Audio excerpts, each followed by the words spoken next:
আসসালামু আলাইকুম। আমন্ত্রণ সবাইকে সিলেট স্টুডিও থেকে চ্যানেল এস সিলেট নিউজে। সঙ্গে আছি আমি রোহেনা সুলতানা।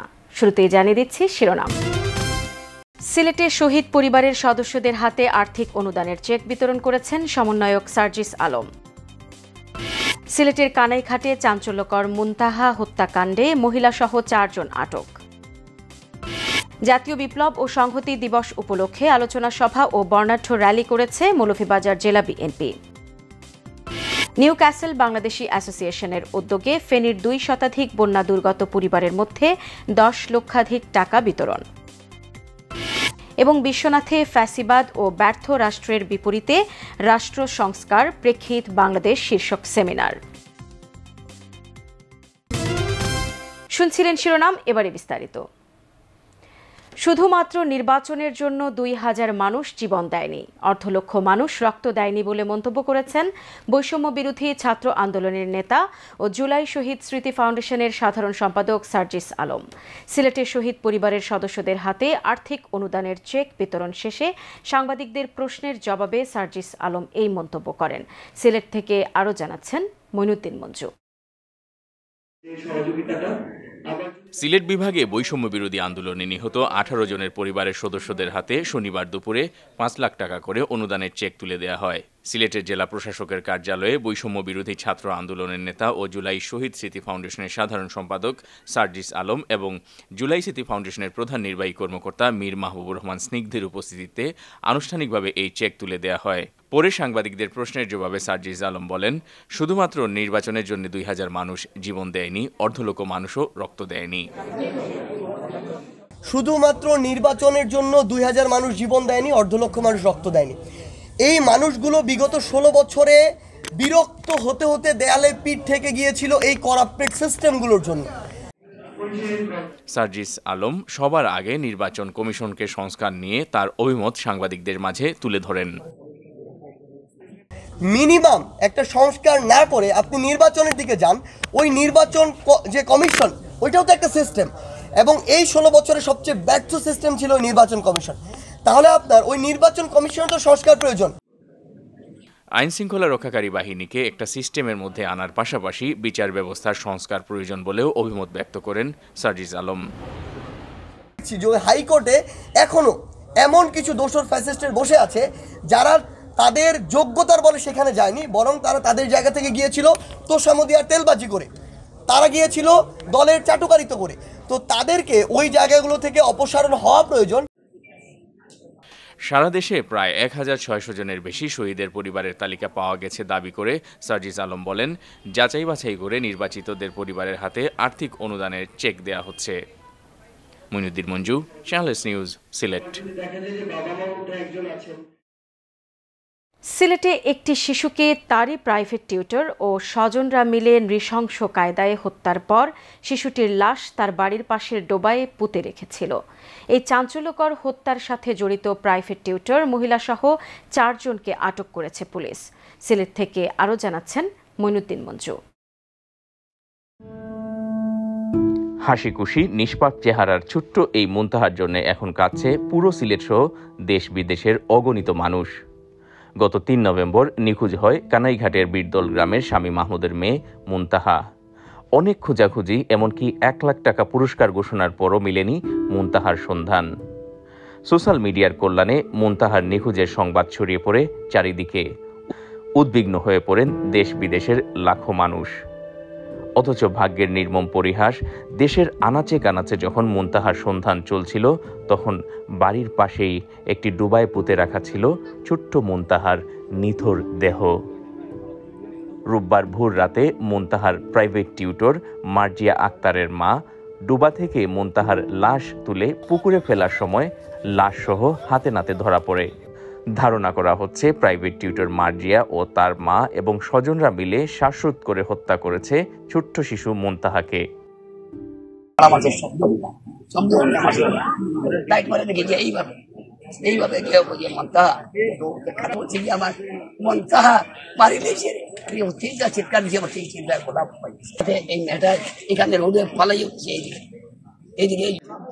শিশু মুনতাহার এমন মৃত্যুতে শোকে মুহ্যমান হয়ে পড়েন তার বাবা মা ও স্বজনরা।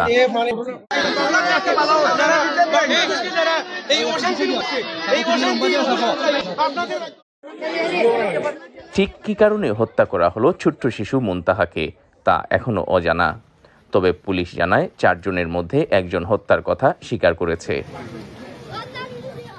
প্রাথমিকভাবে একজন তার প্রত্যক্ষ সংশ্লিষ্টতার কথা বলেছেন, কিন্তু আমরা এটাকেই একমাত্র কজ হিসেবে ভাবতেছি না। আরও কিছু কজ আমাদের কাছে মনে হচ্ছে যে থাকতে পারে। এটা আমরা একটু তদন্তের স্বার্থে একটু প্লিজ। এই ঘটনার সাথে আরও কেউ জড়িত থাকলে তাদেরকেও আটক করা হবে জানায় পুলিশ। আমরা যাদেরকে এই পর্যন্ত 4 জনকে আমরা আটক করেছি এবং তাদেরকে আমরা জিজ্ঞাসাবাদ করতেছি। তাদের কাছে জিজ্ঞাসাবাদ করে আরও যদি কেউ জড়িত থাকে তাহলে আমরা তাদেরকেও আটক করব। Moinuddin Manju, channels news, Sylhet. মৌলভীবাজার পৌর মিলনায়তনে মৌলভীবাজার জেলা বিএনপির আয়োজনে ঐতিহাসিক 7 নভেম্বর জাতীয় বিপ্লব ও সংহতি দিবস উপলক্ষে আলোচনা সভা ও বর্ণাঢ্য র্যালি অনুষ্ঠিত হয়েছে। বিস্তারিত জানাচ্ছেন আমাদের মৌলভীবাজারের head of news Khaled Chowdhury. ক্যামেরায় ছিলেন অশ্বিনী সিনহা। মৌলভীবাজারের পৌর মিলনায়তনে মৌলভীবাজার জেলা বিএনপির আয়োজনে ঐতিহাসিক 7 নভেম্বর জাতীয় বিপ্লব ও সংহতি দিবস উপলক্ষে আলোচনা সভা ও বর্ণাঢ্য র্যালি অনুষ্ঠিত হয়েছে। উক্ত আলোচনা সভায় মৌলভীবাজার জেলা বিএনপির সদস্য মোহাম্মদ ফখরুল ইসলাম ও মহিতুর রহমান হেলালের যৌথ পরিচালনায় সভাপতিত্ব করেন মৌলভীবাজার জেলা বিএনপির আহ্বায়ক ফয়জুল করিম ময়ূন। প্রধান অতিথি হিসেবে উপস্থিত ছিলেন মৌলভীবাজার জেলা বিএনপির আহ্বায়ক কমিটির প্রথম সদস্য ও সাবেক এমপি এম নাসের রহমান। এছাড়াও উপস্থিত ছিলেন মৌলভীবাজার জেলা বিএনপির প্রথম সহসভাপতি ওয়ালি সিদ্দিকী, জেলা বিএনপির আহ্বায়ক কমিটির সদস্য Muazzem Hossain Matuk, BP Mizanur Rahman Mizan, Ashik Musharraf, doctor Abdul Matin Chowdhury, advocate Mamunur Rashid, M A Mukit, Musharraf Hossain Badshah, Matin box, স্বাগত কিশোর দাস চৌধুরী, বক্সি মিসবাউর রহমান সহ মৌলভীবাজার জেলা বিএনপির বিভিন্ন অঙ্গ সংগঠনের নেতা ও কর্মীরা। প্রধান অতিথি ও অন্যান্য অতিথিরা দিবসটির তাৎপর্য তুলে ধরে বক্তব্য রাখেন। দেশ উন্নয়নে শহীদ প্রেসিডেন্ট জিয়া রহমানের ভূমিকা, তাই আমরা আজকে 7 নভেম্বর কথা বলতে গেলে শহীদ প্রেসিডেন্ট জিয়া রহমানকে সশস্ত্র চিত্তে আমাদের স্মরণ করতে হবে। আজকে আমরা আনন্দিত হই নাই, আল্লাহকে বড় শুকরিয়া আদায় করি। আমরা মিটিং করছি এবং সাকসেসফুল মিটিং করেছে, উপস্থিতি বেশি হয়েছে। শহীদ রাষ্ট্রপতি জিয়া রহমানকে তৎকালীন কালের মুশাররফের অভ্যুত্থানের মধ্য দিয়ে কুচক্রী মহল ভারতের বেলায় সেদিন গ্রেপ্তার করেছিল। জাতীয়তাবাদী দলের জন্য বিশেষ করে আজকে মৌলভীবাজারে আমরা বিএনপি পরিবার ঐক্যবদ্ধ হয়ে আগামী এই মৌলভীবাজারে একটি শক্তিশালী জাতীয়তাবাদী দল গঠন করব। We shall fight to the last to free our motherland. পরবর্তীতে জেলার কেন্দ্রীয় শহীদ মিনার হতে বর্ণাঢ্য র্যালি শহর প্রদক্ষিণ করে।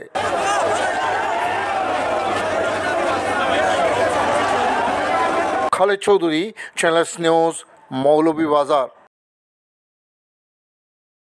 এদিকে জাতীয় বিপ্লব ও সংহতি দিবস উপলক্ষে শ্রীমঙ্গল স্টার কমিউনিটি সেন্টারে এক কর্মী সমাবেশে যোগ দেন কেন্দ্রীয় বিএনপির কার্যনির্বাহী সদস্য হাজী মুজিবুর রহমান চৌধুরী।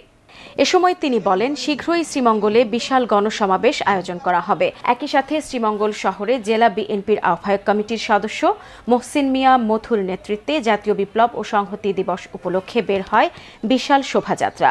শোভাযাত্রাটি শহরের বিভিন্ন সড়ক প্রদক্ষিণ করে শ্রীমঙ্গল চৌমুহনীতে এসে শেষ হয়।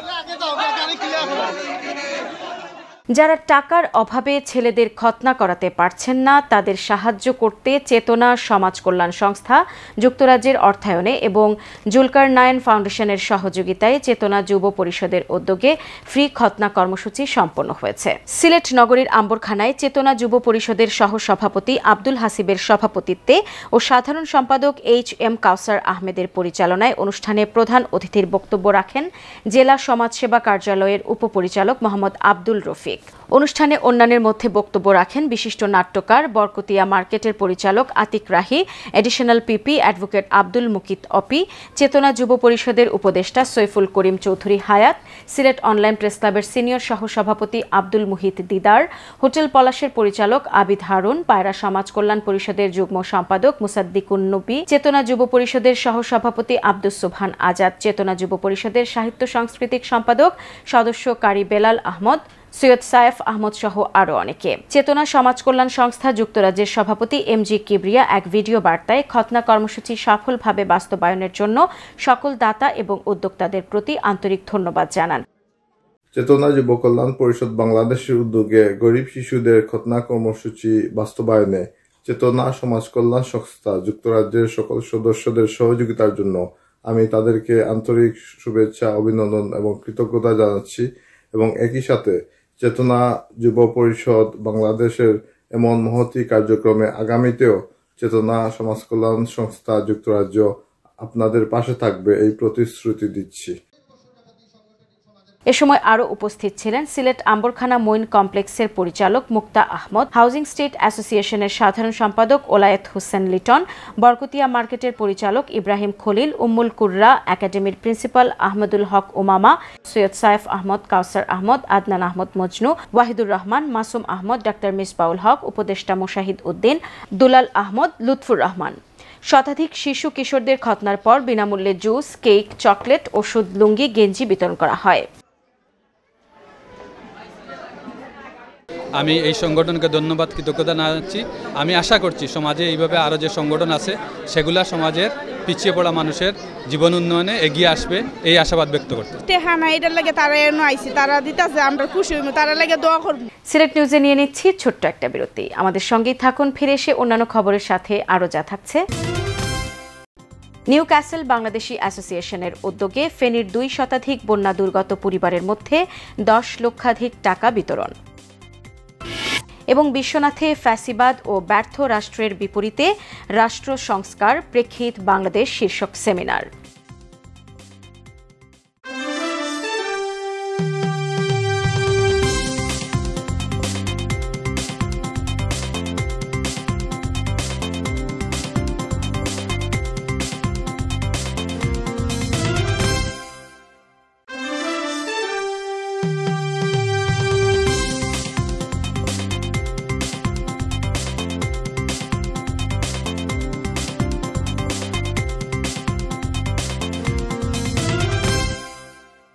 স্বাগত আরেকবার সিলেট স্টুডিও থেকে চ্যানেল এস সিলেট নিউজে। সুদূর ইংল্যান্ড থেকে এসে ফেনীর বন্যা দুর্গত মানুষকে সাহায্য করায় নিউ ক্যাসেল বাংলাদেশি অ্যাসোসিয়েশনের প্রতি কৃতজ্ঞতা জানিয়েছেন ফেনীর ঘোপাল ইউনিয়নের সুধীজনেরা। নিউ ক্যাসেল বাংলাদেশি অ্যাসোসিয়েশনের উদ্যোগে ফেনীর 2 শতাধিক বন্যা দুর্গত পরিবারের মধ্যে 10 লক্ষাধিক টাকা বিতরণকালে তারা এই কৃতজ্ঞতা প্রকাশ করেন। ফেনী ঘুরে এসে বিস্তারিত জানাচ্ছেন মঈনুদ্দিন মঞ্জু।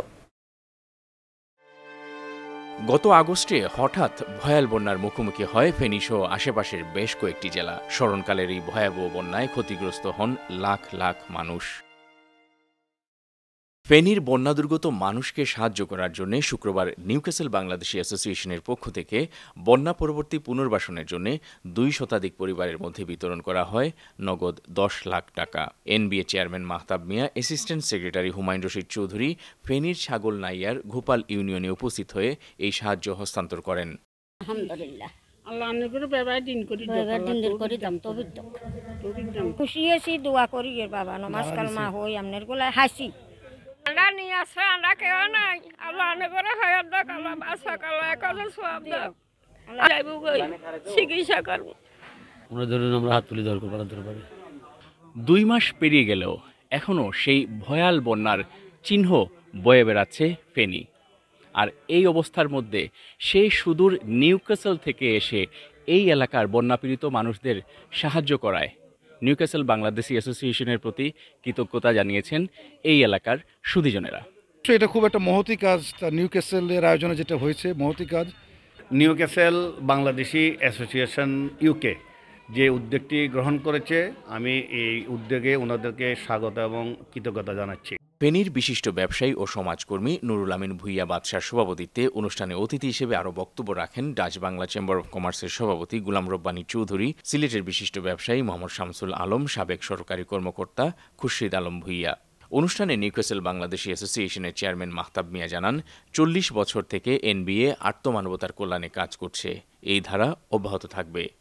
আপনি জানেন যে আমরা অতীতেও বরিশাল ভোলায় আমাদের চ্যারিটি নিয়ে আসছিলাম এবং কক্সবাজারের রোহিঙ্গায়। এবছর কিন্তু ওই যে ভোপাল আমরা চেঙ্গেলনাইয়াতে আসছি, প্রায় 11 লক্ষ টাকা আমরা এখানে যারা বুমনাই দুর্গত এলাকাতে যারা আক্রান্ত হয়েছেন, তারা যারা ক্ষতিগ্রস্ত হয়েছেন তাদের মাঝে বিতরণ করার জন্য। এই মহতি কাজে এগিয়ে আসায় নিউক্যাসল বাংলাদেশি অ্যাসোসিয়েশনের সকল ডোনারের প্রতি কৃতজ্ঞতা জানান এনবিএ চেয়ারম্যান মাহতাব মিয়া। এগুলো কিন্তু সব ফাইন্যান্সিয়াল কন্ট্রিবিউশন আমাদের নিউক্যাসলে বসবাস করি সকল বাংলাদেশি যারা 11-12 হাজার লোক আমরা এখানে বসবাস করি, সকলেই অনুদানের মাধ্যমে এটা ফান্ড সংগ্রহ হয়েছে এনবিএর মাধ্যমে। এই জন্য আমি নিউক্যাসল বাংলাদেশি অ্যাসোসিয়েশনের পক্ষ থেকে আমাদের এলাকার সকল ডোনার ভাই বোনদের আমার অন্তঃস্থল থেকে ধন্যবাদ জানাচ্ছি। ফেনী ছাড়াও এবার মৌলভীবাজারের রাজনগরের বন্যা কবলিত মানুষের মধ্যে নগদ 10 লাখ টাকা বিতরণ করেছে Newcastle Bangladeshi association. Moinuddin Manju, channels news. Biswanath press ক্লাবের উদ্যোগে ফ্যাসিবাদ ও ব্যর্থ রাষ্ট্রের বিপরীতে রাষ্ট্র সংস্কার প্রেক্ষিত সাম্প্রতিক বাংলাদেশ শীর্ষক এক সেমিনার অনুষ্ঠিত হয়েছে। ঐতিহ্যবাহী বিশ্বনাথ প্রেস ক্লাব কার্যালয়ে এই সেমিনার অনুষ্ঠিত হয়। সেমিনারে প্রধান আলোচক ছিলেন শাহজালাল বিজ্ঞান ও প্রযুক্তি বিশ্ববিদ্যালয়ের pro VC professor doctor Mohammad Sajidul Karim. বক্তব্যে তিনি বলেন, বাংলাদেশের নিরাপত্তা ও উজ্জ্বল ভবিষ্যতের সম্ভাবনা না থাকায় দেশের সিংহভাগ মেধাবী তরুণ তরুণীরা দেশ ছেড়েছেন। ফলে রাষ্ট্র মেরামতের প্রক্রিয়াগুলো অর্থবহ সংস্কার করা অতীব জরুরি। বিশ্বনাথ প্রেস ক্লাব সভাপতি রফিকুল ইসলাম জুবাইরের সভাপতিত্বে অনুষ্ঠিত সেমিনারে বিশেষ আলোচকের বক্তব্যে দৈনিক জালালাবাদ সম্পাদক মুক্তাবিসুর নূর বলেন, দেশকে রক্ষা করতে হলে নাগরিক, সামাজিক এবং রাজনৈতিক ঐক্য খুবই প্রয়োজন। সেমিনারে কি নোট স্পিকার হিসেবে বক্তব্য রাখেন শাহজালাল বিজ্ঞান ও প্রযুক্তি বিশ্ববিদ্যালয়ের সাবেক সহকারী অধ্যাপক ডক্টর এম মুজিবুর রহমান। বক্তব্যে তিনি বলেন, গণ অভ্যুত্থানের সফলতা সাধারণ মানুষের দোরগোড়ায় পৌঁছাতে হবে। এজন্য অর্থবহ রাষ্ট্র সংস্কারের মাধ্যমে গণতন্ত্রের উত্তরণের যাত্রা ত্বরান্বিত করা খুবই প্রয়োজন। প্রেস ক্লাবের সাবেক সভাপতি তজমুল আলী রাজুর পরিচালনায় সেমিনারে আরও বক্তব্য রাখেন বিশ্বনাথ সদর ইউনিয়নের চেয়ারম্যান দয়াল উদ্দিন তালুকদার, বিশ্বনাথ পৌর বিএনপির সভাপতি হাজী মোহাম্মদ আব্দুল হাই, যুগ্ম সম্পাদক আব্দুল জলিল, সাংগঠনিক সম্পাদক গোবিন্দ মালাকার, প্রেস ক্লাবের সাবেক সভাপতি মিজানুর রহমান মিজান, কাজী মোহাম্মদ জামাল উদ্দিন, বিশ্বনাথ মহিলা কলেজের সভাপতি মোহাম্মদ মুসান, আলোকিত সুরের সভাপতি কাউসার আহমদ, রেস্কিউ লাইফ ফাউন্ডেশনের সভাপতি আব্দুল নূর তুষার এবং স্বাগত বক্তব্য রাখেন প্রেস ক্লাবের সাধারণ সম্পাদক মোহাম্মদ আলী শিপন। সেমিনারে প্রেস ক্লাবের সকল নেতৃবৃন্দ উপস্থিত ছিলেন। সিলেটের শিক্ষার প্রসারে সরকারের পাশাপাশি প্রবাসীরা গুরুত্বপূর্ণ অবদান রাখছেন। যুক্তরাজ্য প্রবাসী গোলাপগঞ্জের আমকুনা নিবাসী শিক্ষানুরাগী কামরুল আলম দুলার কর্তৃক চতুর্থ ইব্রাহিম আলী স্মৃতি মেধাবৃত্তি পরীক্ষার সময় হল পরিদর্শনকালে অতিথিরা এই অভিমত ব্যক্ত করেন। বিস্তারিত জানাচ্ছেন মঈনুদ্দিন মঞ্জু। 2021 সাল থেকে যুক্তরাজ্যের বার্মিংহাম প্রবাসী শিক্ষানুরাগী ব্যক্তিত্ব কামরুল আলম দুলাল তার প্রয়াত বাবা মুক্তিযুদ্ধের সংগঠক ইব্রাহিম আলীর নামে মেধাবৃত্তি পরীক্ষা চালু করেন। এরই ধারাবাহিকতায় আসিরগঞ্জ উচ্চ বিদ্যালয় অ্যান্ড কলেজে গত শনিবার অনুষ্ঠিত হয়েছে চতুর্থ ইব্রাহিম আলী স্মৃতি মেধাবৃত্তি পরীক্ষা। পরীক্ষা চলাকালে হল পরিদর্শন করেন গোলাপগঞ্জ উপজেলা শিক্ষা অফিসার গুলাম রব্বানী মজুমদার, বিয়ানীবাজার থানার ওসি এনামুল হক চৌধুরী, আসিরগঞ্জ উচ্চ বিদ্যালয় ও কলেজের অধ্যক্ষ শফিউল আলম, ম্যানেজিং কমিটির সদস্য খুরশেদ আলম সহ আরও অনেকে। এ সময় তারা শিক্ষার প্রসারে ইব্রাহিম আলী স্মৃতি মেধাবৃত্তি পরীক্ষা মূল্যবান অবদান রাখছে বলে মন্তব্য করেন। আর এই মেধাবৃত্তি উপলক্ষে আমরা যে আয়োজন প্রতি বছর আমরা পাইলাম, আমরা অনেক বাচ্চাইন্তর মেধাটা বাড়ের, আমরা অনেক বাচ্চাইন্তর প্রতিযোগিতায় তারা উৎসাহিত হওয়ার। এই যে শিক্ষার ক্ষেত্রে উনি যে অবদান আমাদেরকে রাখছেন, এই এলাকার জন্য একটা প্রতিযোগিতামূলক পরীক্ষার আয়োজন করছেন, এর জন্য ওনাকে আমি পার্সোনালি ধন্যবাদ জানাচ্ছি। এই মেধাবৃত্তি পরীক্ষায় শিক্ষার্থীরা স্বতঃস্ফূর্তভাবে অংশগ্রহণ করে এবং অভিভাবকরাও এই পরীক্ষার জন্য অপেক্ষা করে। বৃত্তি পরীক্ষার উদ্যোক্তা ও পৃষ্ঠপোষক কামরুল আলম দুলালকে ধন্যবাদ ও কৃতজ্ঞতা জানান অতিথিরা। মহতি উদ্যোগটি নিয়েছেন, আমি তার ভূয়সী প্রশংসা করছি এবং ওনার এই উদ্যোগ ভবিষ্যতে আরো উত্তরোত্তর বেগবান হবে এবং আরো ওয়াইড রেঞ্জে ছড়িয়ে পড়বে, এটা আমি দৃঢ়ভাবে বিশ্বাস করি। এবারের মেধাবৃত্তি পরীক্ষায় গোলাপগঞ্জ বিয়ানীবাজারের একটি মাদ্রাসা সহ 10টি শিক্ষা প্রতিষ্ঠানের 200 জন শিক্ষার্থী অংশগ্রহণ করে। Moinuddin Manju, channels news, Sylhet. মৌলভীবাজারের শ্রীমঙ্গলে উদ্বোধন করা হয়েছে 5 দিন ব্যাপী টি টেস্টিং অ্যান্ড কোয়ালিটি কন্ট্রোল প্রশিক্ষণ কোর্স। শ্রীমঙ্গলস্থ বাংলাদেশ চা বোর্ডের প্রকল্প উন্নয়ন ইউনিট মিলনায়তনে এই কোর্সের উদ্বোধন করেন বাংলাদেশ চা বোর্ডের নবনিযুক্ত chairman major general Mohammad Sarwar Hossain. চা বোর্ডের প্রকল্প উন্নয়ন ইউনিট এর পরিচালক ডক্টর রফিকুল হকের সভাপতিত্বে বিশেষ অতিথি হিসেবে উপস্থিত ছিলেন বাণিজ্য মন্ত্রণালয়ের যুগ্ম সচিব ইয়াসমিন পারভিন তিব্রিজি, বাংলাদেশ চা গবেষণা কেন্দ্রের পরিচালক ডক্টর ইসমাইল হোসেন ও বাংলাদেশীয় চা সংসদের সিলেটের চেয়ারম্যান মোহাম্মদ শিবলি। এ সময় চা বোর্ডের চেয়ারম্যান বলেন, আমাদেরকে চা রপ্তানির জন্য চা তৈরি করতে হবে, আর রপ্তানিযোগ্য চায়ের জন্য কোনোভাবেই কোয়ালিটি কম্প্রোমাইজ করা যাবে না। তাই সবাইকে ভালো ও মানসম্মত চা তৈরিতে আরও মনোযোগী হতে হবে। পরে চেয়ারম্যান একই মিলনায়তনে চা প্রদর্শনীর উদ্বোধন করেন। সিলেট নিউজ আজ এই পর্যন্তই। সিলেট বিভাগের প্রত্যন্ত অঞ্চলের খবর জানতে চোখ রাখুন চ্যানেল এস এর পর্দায়। সবাইকে ধন্যবাদ এতক্ষণ সঙ্গে থাকার জন্য। আল্লাহ হাফেজ।